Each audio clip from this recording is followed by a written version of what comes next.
Hello, welcome to a lecture on understanding persuasion and argument, basically the case for research.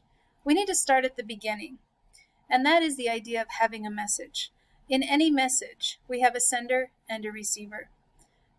We know more now than ever about the integrity of both the sender and the receiver and how that can alter the way that a message is either sent or received. When we think about this, we have to understand it like what you can see on your screen. We have a writer who is intelligent, fair, reasonable, trustworthy, and ethical. We hope. Then we have our text. In argument, it's over some kind of debatable topic with a claim or a main point, supporting reasons and evidence. And then finally, the final component of this equation, so to speak, is a reader. Now, our reader also has opinions, beliefs, feelings, and values, and they're going to overlay that message with all of those things. So I may send you a message, and you might misunderstand it simply because your opinions, beliefs, feelings, and values are overlaying the messages that I have sent and my intent. Part of that is you may distrust my integrity as a message sender. You may feel that I'm overbearing as a message sender. You may feel that I don't know what I'm talking about as a message sender. Now, I'm not talking about me as a teacher. I'm talking about messages in general. So when we think about messages, we have to recognize that it goes down to the base elements of communication skills, really. Okay? So we always have a sender and we always have a receiver.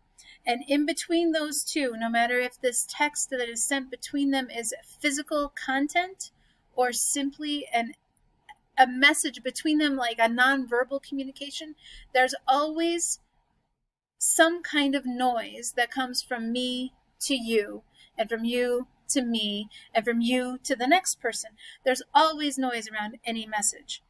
Good communicators recognize that that noise exists. Now, to some degree, they try to eliminate or reduce that noise, but that doesn't always happen. So the sender has ideas, attitudes, values, and concepts. They want to convey those things to their audience, so they construct their message in the best way that they see fit. An advertiser is going to create some kind of visual concept, most likely, or a catchy slogan, or a catchy song. There are reasons that flow from the insurance company. I lost the insurance company, but Flo is very obvious. You know who Flo is. You know exactly who I'm talking about when I talk about her. Her message has been sent that no matter what happens, no matter what the situation, she's got your back. Okay. In any situation, we have a sender and we have a receiver. We have to think about the noise that exists. If we don't think about this noise, we can exacerbate the noise simply with the way that we punctuate, the way that we send our message, and the type of medium that we use in order to convey that message. So those are very, very important things to consider. Moving on, when we have argument, we need to, or we should, consider the Aristotelian structure. Now, this is going to be a review, and it all really should be reviewed for this session.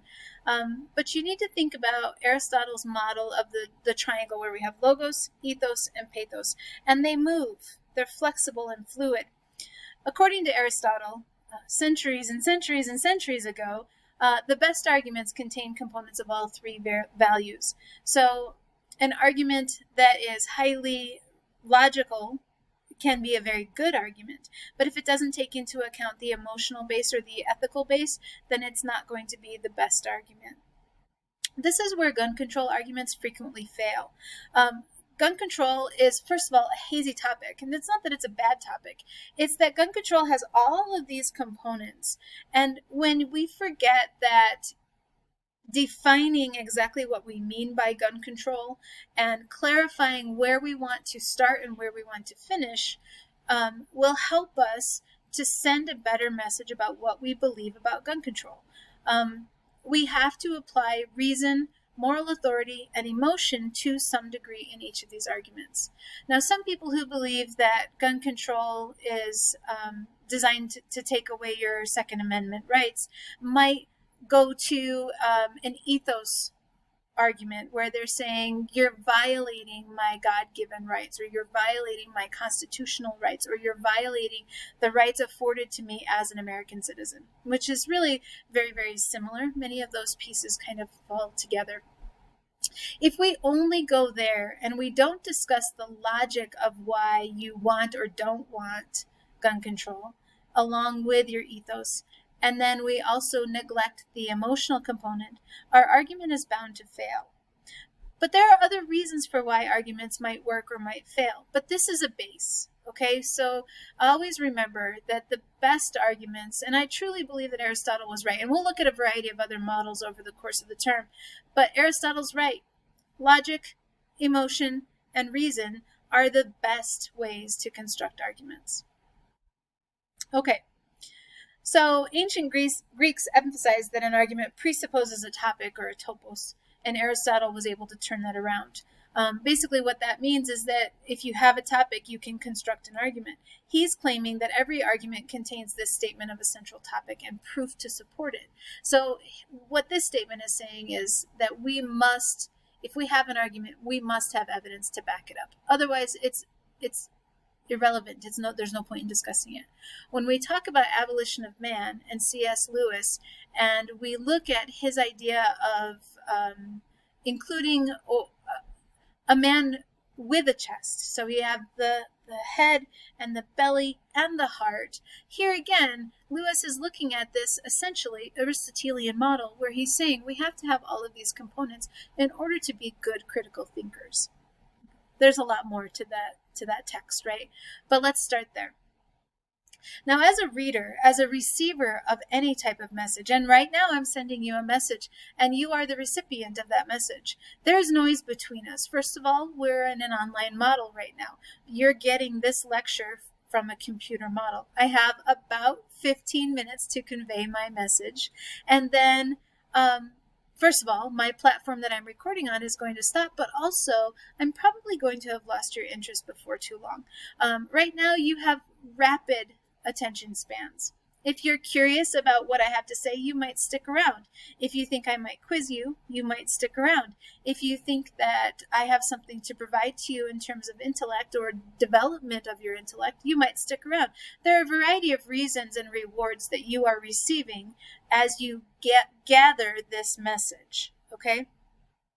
So as recipients, though, what we have to do is we have to apply judgment to the message. We have to apply evaluation to the message, and we also have to apply confirmation of the message. So we have to determine that we value the message, that we buy it, that it makes sense, that it suits our needs, that it fits us, and that we can apply it in some way as we go forward. So in order to do that, we have to examine several components of argument. First, we have a premise. Now, the premise is our claim and our support. It's major and minor, okay? Those of you who have ever engaged in speech and debate, you're pretty familiar with this type of terminology. We have to have our main claim, and that is typically our main premise. We support that with supporting claims, with supporting elements and evidence that will get us to a conclusion that is valid, hopefully, in the eyes of our audience. So we have to have our premise, we have to have our proof, and we have to understand whatever assumptions are occurring behind the scenes. Now, I spoke a moment ago about the noise that surrounds a message. In any message, there are all kinds of unstated assumptions. As a sender, I have assumptions about you. I have assumptions about my content.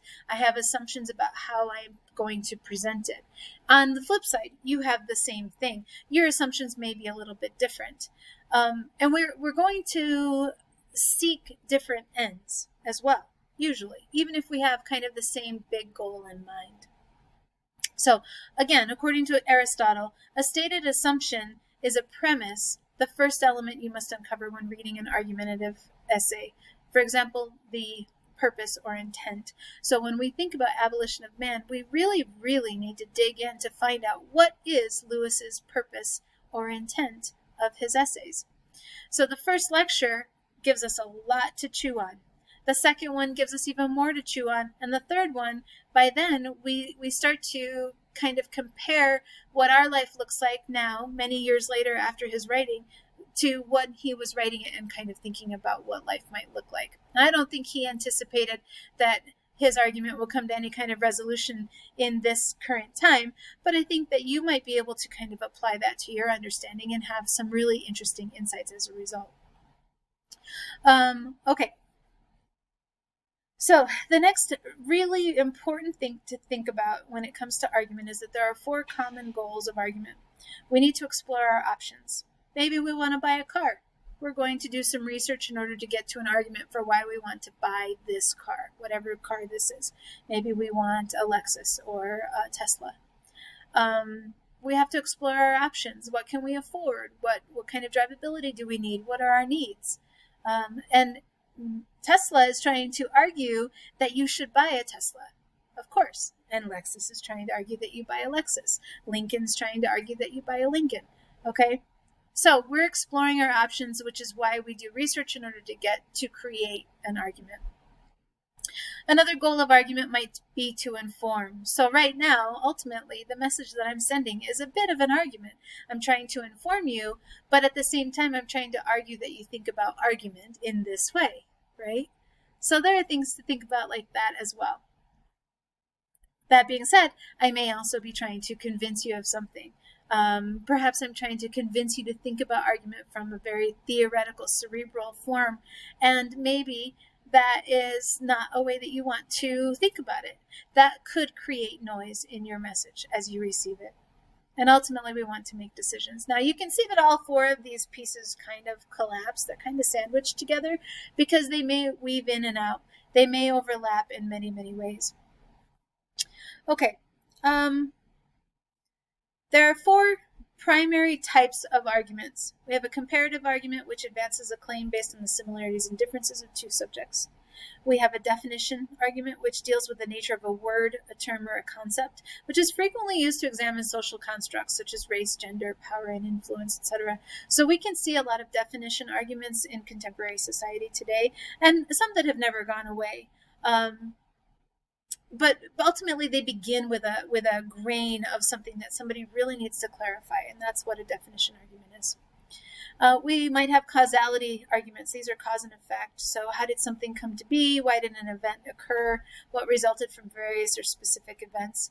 If we try to construct a hypothetical question like, what would happen if, it's fun.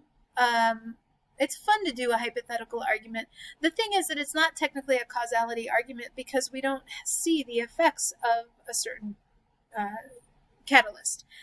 We may immediately see that, like if I turn the burner on the stove and then I touch the flame, I'm probably going to get burned. That's a cause and effect argument. There's a very direct argument for why I should not do that, and that happens rapidly.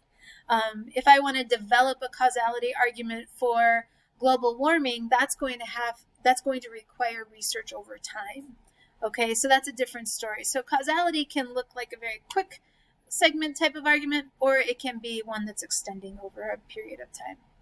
And then finally, we have a classification argument. So this breaks its topic into its constituent parts, so it helps readers to orient themselves conceptually to a topic. A classification might be something along the lines of why genetic alteration is a good thing. We may classify things like going back to the research on Dolly and genetically cloning a sheep and look at what the ramifications are today. We might break that down into components as far as ethical laws, that sort of thing.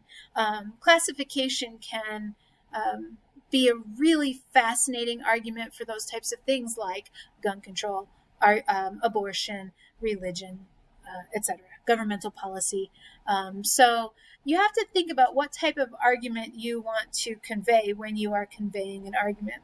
And we'll think more about Lewis's argument as we continue to work through the next few days. So this is coming to a close, and I'll see you in a bit.